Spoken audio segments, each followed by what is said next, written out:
ویل غواړي خپلو بچو ته چې بخاري خلاص کو بچو ګورې د رزق فکر به نه کوئ ستاسو رزق او د فرشتو رزق به وي سبحان الله وبحمده سبحان الله العظیم تعلق مع الله مضبوط کړئ ستاسو اصل خوراک به ذکر ستاسو اصل خوراک به د تسبیحات شغل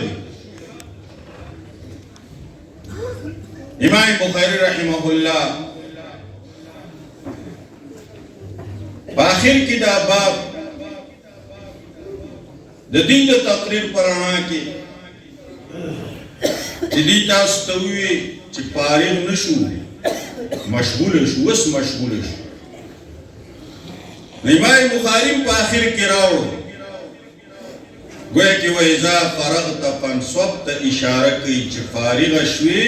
وستڑی تا جوڑ شوی وست بزان ستڑی کی امو حضرت محتمیم رحمہ اللہ حضرت محتمیم سے چھ مونگل پگڑے تڑلا دسوات محتمیم سے اب پگڑے تا پگڑے نہیں اگی دی اس مونگ سکار للیگو سدران پیٹی بوچتی نا دا خوارے دا منجل ولا پسر ہو دا ډېر د خوارۍ او محنت منجل دی نو فارغ نه شو اذا فرغته چې فارغ شي نو فانصب اوس به ځان ستړی کړي نور به ټوله شپه خوب کوي ته به خدای ته پاسې جاړې به